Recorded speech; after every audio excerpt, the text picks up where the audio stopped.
Welcome to the D6 Family Ministry Podcast, a place where ideas, principles, and personalities come together to give you a ministry advantage that empowers the church and home. I don't know anything more important in our society or in the kingdom of God than to help the church, help the family.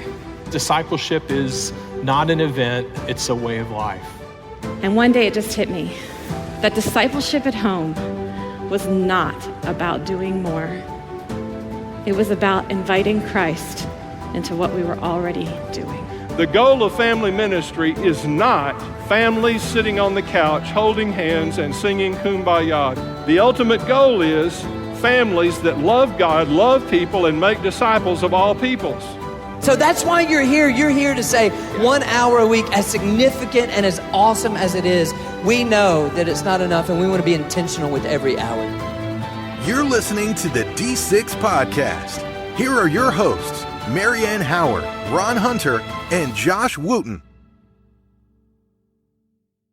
All right, Marianne, we're both parents. Our kids are grown. We still have fears at times around our kiddos. But man, at different times through our years with them, depending on the season of life they're in, parents have different fears. What have been your top 1 to 3, I don't know how many you want to share, fears at the seasons of life your kids were in? Are Chad and I doing enough to equip them for darkness? Yeah. That's the only way I know how to put it. Culture is coming at the speed of light and changing at the speed of light. And so I fear, are we doing enough? And are they catching it and owning it? Because, we're ministry leaders. They've been swimming in the quote unquote figurative fish tank all their life. And I want them to own their faith. I want it to be theirs. I don't want it to just be ours. And so that's probably number one. Number two, and honestly, Miss Becky dives into this interview. I have specific fears. I have one of each. She talks about the strong-willed child, and she also talks about the compliant child. I have one of each in my household.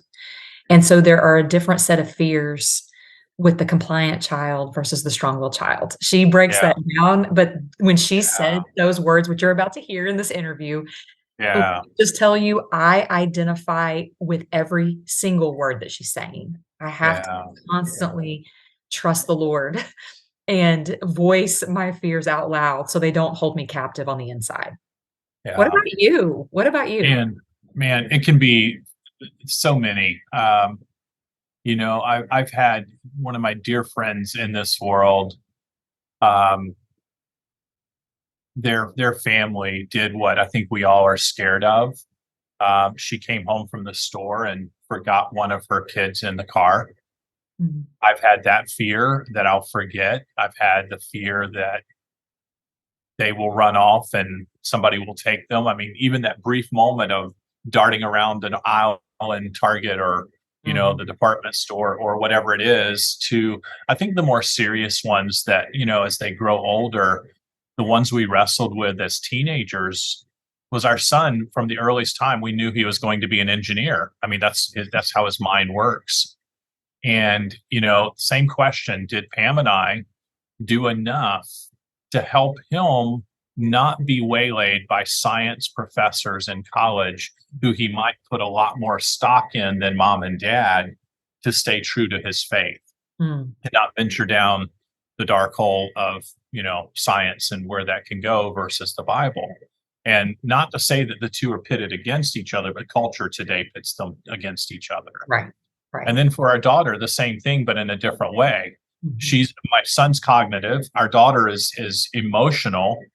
And so did we teach her enough to where, how did I phrase this in here, that she would not override her emotions, that she could override her emotions with truth with a capital T. Right. Because she does tend to let emotions lead her, especially as a teenager, like many of us do. Sure. The brain's not fully developed in that teen years, and she was very emotionally driven. And we lived in fear that emotions would lead her to a very life-changing decision, you know? So I think we all do. And as a result, we can overreact. We can overcorrect. Yeah. We can, I was talking with an adult the other day, and I'll leave them unnamed. They would never listen to this podcast based on age and life circumstances and things of that nature. But they were lamenting that their grandson, when he was really, really young, would just love on her, hug, hang out, almost be too attached. And she made the comment, I thought that he would always be my favorite little whatever. And I'm like, you know what? I said, if he continued to act that way, we would question him as a young man. I said, you saw him as a little boy, but he had to grow up into a middle schooler and a high schooler. And now as a man, he's very, very different. And she was really struggling with that aspect. And this is the kind of person that we all can fall into is, I want a parent, I want to react out of fear because I always want to have what they are when they were 4 or 5. And we don't understand how to navigate those areas. Well, and it's scary. It is. And she really goes for the jugular when she addresses control. So she does. Let's dive into this interview. It is fantastic. Get ready to write and take notes. There is just such wisdom and insight filled in this interview. So we're going to come on the other side of the interview and dialogue about some of this.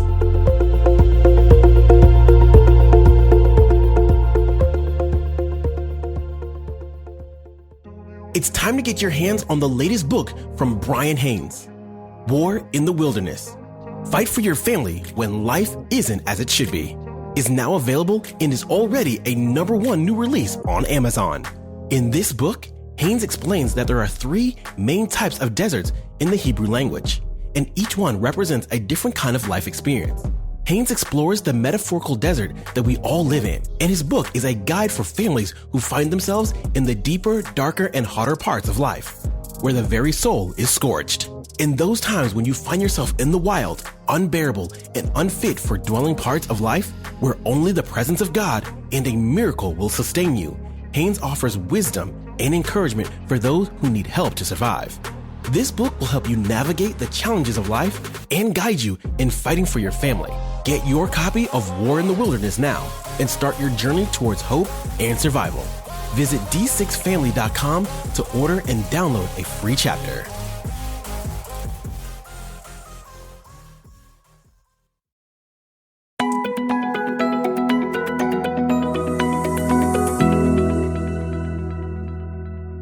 Right now, I'm joined by Becky Sparks. Becky is a wife, mom, grandmother, mentor, speaker, parenting coach, and author. She draws on her experience as a mom as well as years of working with children and families in both secular and ministry environments to encourage parents. She writes about biblical parenting to help others understand how to raise children who love and follow Jesus. Becky, thank you for joining us. Yes, I am so excited to be here. Thank you very much. We are talking about a topic today that's near and dear to my heart as a parent, and as a parent who lives in a world that has gone mad at times. We're talking about being a courageous parent in a contradictory culture. I've heard you say that fear often drives how we parent. What do you mean by that? So here we're sitting 2023, right? And it seems like fear and anxiety are just a growing concern, not just for the believer, but for everyone, that it's heightened in our society. The reality is fear is a normal human emotion. We all go through it. And as parents, we definitely all go through it, right? We're all going to go through those moments when we're scared. And fear can be a very good thing, right? So if your toddler runs in front of a car, you certainly want fear to motivate you to get the adrenaline to run and snatch them out of the street, right? So it's not always a negative thing, but when it becomes chronic in a parent's life, when it's a chronic anxiety of what I can't control, what I can't manage, what is going to happen when they're not with me, or all the possibilities. The truth is that we've never been in control. it's a kind of an illusion that we create for ourselves, that if I do the following things, then I'll be in control and these bad things won't happen. But we have a God who's sovereign and who's in control. And we trust him and we know him and we love him. So that can undergird us as Christian parents. Yeah. But I would also, on top of that, say there are 4 different ways that fear informs parenting, 4 different kind of directions that parents can go. So there's a good deal of fear of the culture right now, fear of cultural ideas, or fear of bad things happening, or there's fear of the general direction of the culture, which motivates people to get really uptight and involved. Not being involved isn't a bad thing, but uptight about policy decisions and things like this. Then the next thing would be being afraid of me. I'm afraid of myself as a parent that I'm going to screw up my kid. I'm terrified that I'm going to make irreversible mistakes. I'm terrified that I'm going to really screw up something, you know? Then the third one is being afraid my child is going to mess up my life. I'm going to make bad decisions. They're going to go down the wrong road. And then that's going to make me look bad. And then people are going to think I'm a bad parent. The fourth one, though, is the one that I'm seeing more in this day and age. All those are common, but the fourth one that's growing is an actual fear of their children. So parents who bring children into the world and then are terrified of them being hurt or upset or angry or worried. And they tend to kind of raise them with this idea that they need to get their way so that they'll be happy. And what we're seeing as a result of that is children aren't being parented by authoritative parents. The children are in charge of the home. It's kind of always existed, this type of parenting has always existed, but it's becoming, I think, more prevalent, more common to say, yes, children should get their way. They should be able to decide all the things. They should be able to tell us what to do. We shouldn't have to tell them what to do. This is a guaranteed way to raise unhappy people. It's a guaranteed way to raise happy people. So the goal is actually, I want my child to be happy, and I'm so worried they won't be happy. I'm going to give them their way, but they actually end up being very unhappy. So in light of fear, like whoever's listening to this, if someone were to fall into one of those 4 categories, the gospel of Jesus Christ informs every single one. Yeah, and as if happiness is the ultimate goal in life. Exactly. That's, exactly something to chase that would be fleeting. Exactly. Well, I'm curious, did previous generations deal with this fear the same way that we're seeing it now, or is this more a product of our culture? So I think yes and yes. I think fear in parenting has always been a method of parenting. My mother was a fear-based parent. She used it to motivate me. Actually, I was afraid of my mom. So I don't know, is that, there are some styles of fear-based parenting that work really well. It gets the behavior all worked out, but in the end, it doesn't build a warm, trusting relationship. So yes, fear-based parenting has always been. But yes, fear-based parenting is also part of the culture. So we are impacted by what the people around us are doing, by what the families around us are doing. We're impacted by what our peers are afraid of, so to speak. Not getting enough likes on social media, like that's not something my mother worried about. So just to give context, I am a grandparent, so we're talking about going back. But anyway, yeah. Well, before I became a parent, people told me that parenting is the scariest thing that you will ever do, but it's also the most rewarding thing that you'll ever do. And I agree with that completely. Yes. Now that I have a kid, I'm thinking, yeah, they're exactly right. Now, the worrying on the one hand is the worrying of my child's going to fall off the couch and he's going to break his arm and things like that. Right. Be careful, stop doing that. Right. But then we see some other things that happen that are a little deeper. Coming out of Nashville, we had the Covenant school shooting recently. My son was in Nashville at the time. I shared this with shared this with you off air, but him and my wife were actually driving on the interstate and passing the police cars and the ambulances going the other way. And then the next day he's back in daycare. Mm-hmm. And fear was a very real thing. And I think for parents living in Nashville and parents even living outside Nashville that had to kind of live through this through other people and through the media, they've been parenting in fear lately. It has taken over, and we're scared. You wonder, could this happen to my kid? Will this happen to my kid? Could this happen again? Yes. Will this happen again? How do we handle that worry? And even what are we missing when that worry is all that we can focus on? Yeah. So I think there's two different ways to look at it. One is we're just human. You know, God made us to be human and to care deeply and to love our children and to want to protect them. And for parents to be afraid after an incident like that is perfectly normal, understandable. Even I would go so far as to say that if parents weren't worried, I would be concerned about them, right? Because this is violent, this is unacceptable, this is out of the blue. This feels very, we feel so out of control in those situations. And as believers, what can we do with the overwhelming emotion of fear? As believers, we can go to the Lord with the fear. We have a choice. If the fear takes over, then we're going to make major decisions for our children out of panic. Those are probably not going to be great decisions. The day after, I wonder how many parents in Nashville, for example, decide to homeschool their children forever. Mm-hmm. And some of them probably said, I'm moving to a cave. We're all living, offline. There's these feelings that just make us want to go hide and not even be a part of the culture, right? We have to take that fear and lay it at the foot of Jesus and say, okay, this is happening around me.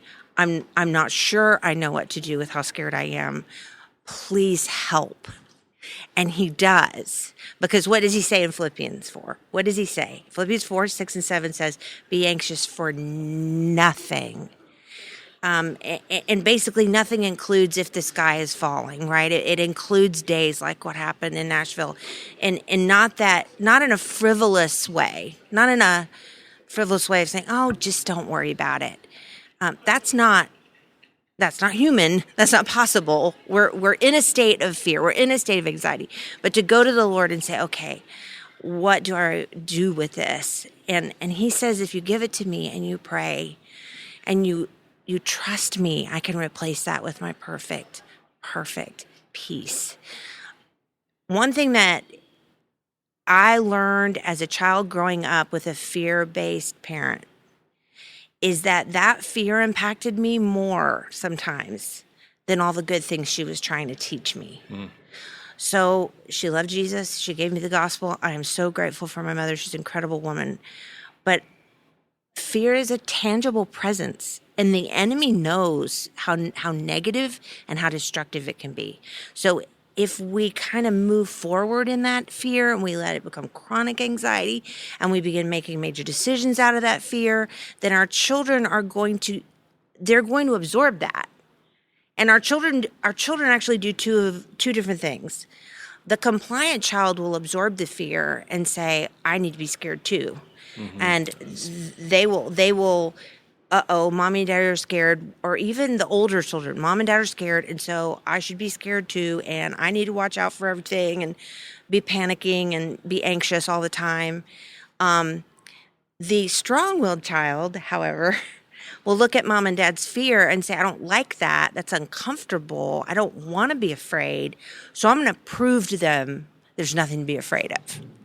And so sometimes parents are going, why in the world would my child go do these things? They know how I feel about them. Well, it's like, yeah, they're trying to say, see, it's fine. I told you it's fine. And it's really not. It's really not fine.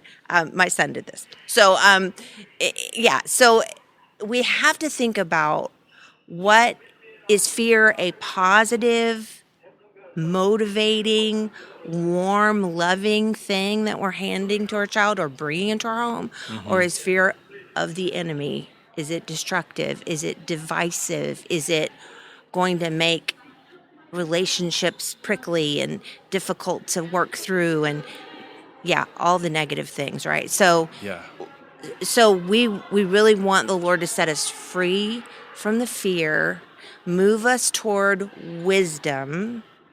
So making decisions out of wisdom, not a heightened sense of anxiety, but out of wisdom.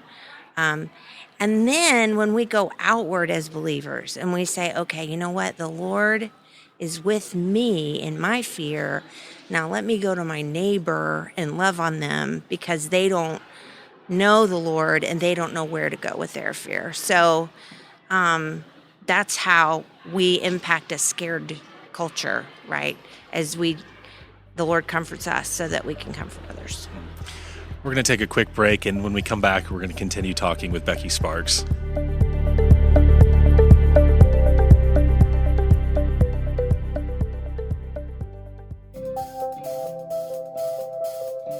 Are you concerned about your church's future?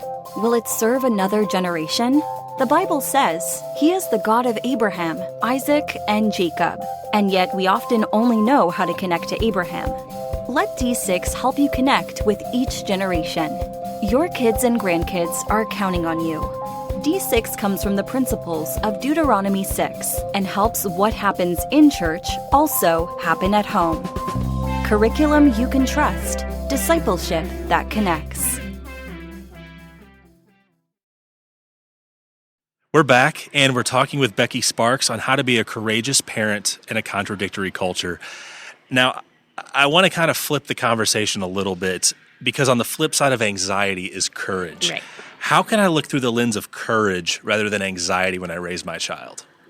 Well, I'm going to give a strange example, a strange illustration. It's just odd, but it'll make sense in a minute. So what if you went to the doctor and you were diagnosed with cancer?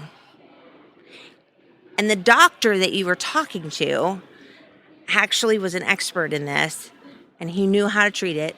And 100% of the time, he had been successful in ridding his patients of this cancer from their bodies completely. But the doctor that was sitting across from you was more scared than you were. He was terrified. He was sitting there saying, "Oh my goodness, you have this cancer. It's terrible. It could kill you. I'm so sorry."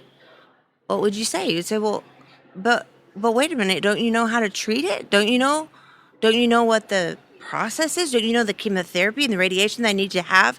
Haven't you solved this problem 100 times? Don't you know?" It wouldn't make any sense for a doctor who had 100% of the time been successful in treating this cancer if he was terrified, right? And sometimes I think we forget the power of the gospel to inform everything. And we as Christian parents have the answer for our children. We can be courageous and confident in knowing that we have the truth, that we are able to share the gospel with them, that they can know how their sins can be forgiven, that they can have a relationship with the Son of God, that it is not something ethereal or mystical or strange, or you've got to go out there and figure out your own truth, and I'm not really sure who you are, so just pick something and figure it out. We have the foundational truths that will give them bedrock, solid principles to live in, and to stand on. So if you flip that around and say, well, obviously, if the gospel works 100% of the time, then Christian parents can be courageous and confident. And I know whom I have believed and am persuaded that what he is able to keep that which I've committed to him against that day. And it also says in Proverbs, train up a child in the way he should go, and when he is old, he would not depart from it. Well, a lot of people say, well, that's not a promise. But hang on. If you're really focused on training, if you're really focused on teaching, and you love your child, you are giving them so much more than you actually think you are. My son actually walked away from the Lord when he was a teenager. When he came back to the Lord in his 20s, he said that he remembered everything that he had been taught. Everything. And of course, there was a 10-year period of time when I thought that he didn't hear anything that I said, that it had just gone out in one ear and out the other. But actually, the Lord created the relationship between parents and children so that children would learn it, and it's in there. It's in there. And God knows how to wake it up. So, does that answer the question? Yes, that's really good, Okay, and that's important to remember. And we underestimate the power of the gospel sometimes, All the time. and All the the time we do. life-changing power of the gospel. Well, right. Well, I want to finish with this question. I'm asking this for me personally. I'm asking this for our listeners out there who are parents. Mm-hmm. How can we help our children to face what the culture is waiting to throw at them? I don't know if you've ever heard that illustration about money. That the way you identify counterfeit bills is you just spend a lot of time with the real thing. Mm-hmm. I was a bank teller, and that's exactly what they did years ago, a long time ago. But that's exactly what they did. They showed us the counterfeit money, but we didn't look at it for very long. They said, if you want to recognize counterfeit bills, you just spend time with the real thing. And I think that's exactly what we need to do with our children. And I would say right now in the world of the internet, protecting their innocence is a big part of that. So proactively protecting what they see on screens is huge. But raising our children in the Word, raising our children in Christian principles, teaching them the truth, teaching them the Word of God, taking them to church, letting them learn the facts and figures of Scripture, the Bible, stories, investing in whatever you can to get the gospel and the Word of God in your child's hearts and minds, and giving them the real thing. The funny thing about truth, and we don't say this very often, the funny thing about truth is that it's true. That sounds very silly, doesn't it? But when it comes down to it, no matter how much we argue against it, gravity is true. If I jump off a building, I'm going to get hurt, right? And I mean, there are people who have argued against it, and they have tried to fly or whatever the things, but it consistently proves itself to be true. So when the enemy is throwing lies at our children, we have the truth to say, that's not going to work out in the end. Yeah. That is a lie. That is not God's plan for you. And we can say it with confidence. Well, I appreciate you sharing this with us. I know I needed it. As a parent, I really needed to hear this. And I know that our listeners needed to hear this too, because it can be scary out there. Culture, it seems like it's coming for our children, and it is. And it's one of the ways that Satan works. But you've reminded us that the gospel is so much more powerful than anything Satan can throw at us. I appreciate you sharing this. This has been much needed. Well, I'm glad that I was able to share, and I want us to remember that the Lord really does give joy and peace. And joy and peace are the things that are so attractive, not just to our children, but also to an unbelieving world. So if we're not walking in joy and peace, we need to check that, because we want to be the warm home that our children want to come home to. And children don't cuddle up to anxiety any more than we cuddle up to anxiety, right? People who are uptight and scared are not easy to be around. And sometimes we forget that when we live in a state of fear, we're pushing that off on other people, and they feel it and they sense it. But children especially sense it. Yeah. They won't be flocking to your home. They won't be wanting to come back for Christmas when they're 25.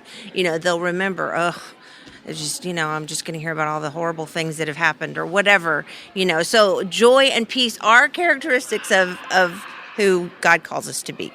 So I just wanted to throw that out there before we closed. Thank you. You're welcome.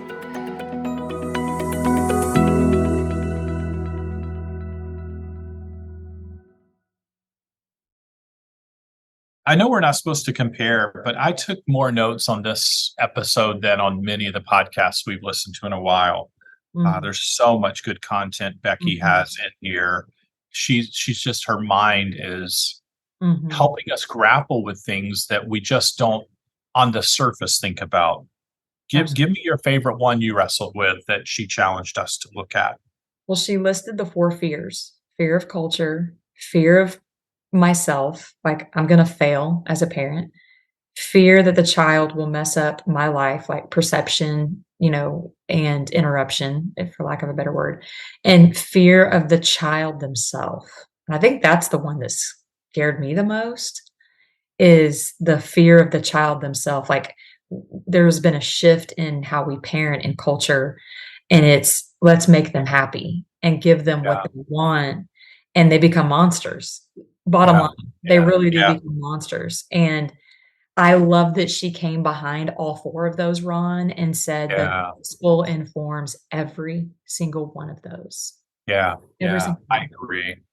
Can I talk to the pastors and ministry leaders out there for just a minute who are parents? Her third one, I see happening so often, and I'm super thankful. We did a lot of things wrong as parents, but this is one item I think we got right in here. When you're in ministry, parents are always worried how their kids are going to make them look as ministry leaders. That's what she said in here, thinking my child would mess up my life or make me look bad. And so we often will say to our kids in ministry, hey, dad's the pastor. You can't go do this. Mom's doing women's ministry. You can't go do this. Hey, we will get fired from the church if you. And it's always about the relationship to the church. And what we're saying without realizing it is, daddy's job's more important than our relationship with you or what you're choosing to do. And even if then it's about bad decisions, whatever it is, them wearing their hair in a different style, them doing something slightly different, we've got to teach them that it's right because it is right, not because we're fearful of how it'll make us look. Otherwise, they're going to resent the church. They're going to resent daddy's role, mommy's role, whatever it is. They will resent it and say, fine, I don't want any part of church. And they'll push away. Absolutely. So I'm so thankful for how she listed out these. Give another one here. Let's. There's so many we can hit. Let's get a couple more before we let our audience marinate on these on their own. She really challenged the faith moves us away from fear and it moves us toward wisdom. And I really love that. And she zoned in on the Philippians passage that says, don't be anxious for 4, 6 through 7, Philippians 4, 6 through 7, be anxious for nothing and pray about everything. And we get that flipped. We worry about everything. We pray about nothing. And I love that she calls us to trust and to pray and to ask God and to involve him in the gospel into your parenting. Because really and truly, faith does dismantle fear. And I love what you just said about that number 3, the perception. If we're not careful as parents, if we're really caught up in our perception and how our kids are making us look, that's about external viewing, not heart transformation. And we've talked about on this podcast before with Dr. Taransky that it's about heart transformation. And even as ministry leaders who are parenting, we're called to change the heart. So it's not all about how they're making you look. That's right. At the end of the day, if that's what's driving you, you probably need to pause and take a couple weeks off just to invest in your kids. That's right. I totally agree. I love. Can I just say one other thing? I'd love maybe for us to speak into this. She said, we have an opportunity to impact a scared culture. Yes. Because our culture is scary, but we have the great overcomer. We have the great redeemer. We have the one that greater is he than he that is in the culture. That's right. So we need that. I loved how she said fear is not bad when we use it for healthy reasons. We don't play in the road. We avoid the hot things, the hot stove. That fear needs to avoid that danger, but it should not drive our decisions for destruction in there. She said this. I love this phrase. We need to learn how to be a courageous parent in a controversial culture. And she followed it by, okay, we just got to handle truth. And she used the counterfeit bills. I shared that with Pam She was a bank teller for a little while when we first got married, when we were in college. That was one of her roles. She says, that's exactly how they taught us to deal with it. And so we've got to teach our kids to immerse themselves in truth. And if they're immersed in daily discipleship of truth, not just on church day, then when they go to school, whether it's public or Christian, they know truth. They know truth because they handle truth. That's right. Spend time with the real thing. That's how she ended that conversation. So that's how we're going to end our conversation. We are praying for you to spend time with the real thing and help your kids spend time with the real thing. And can I just say, parent, the more you spend time with the real person of Jesus, the less you fear, because you trust the God who sits enthroned. He doesn't pace, he sits. Tell them, enthroned. So we're praying for you. We have an incredible guest next week, Miss Kim Hudson. She is a phenomenal children's pastor. She is gonna open up a very interesting conversation about child dedications, and I'm looking forward to this conversation. Until then, spend time with the real thing, the real person of Jesus.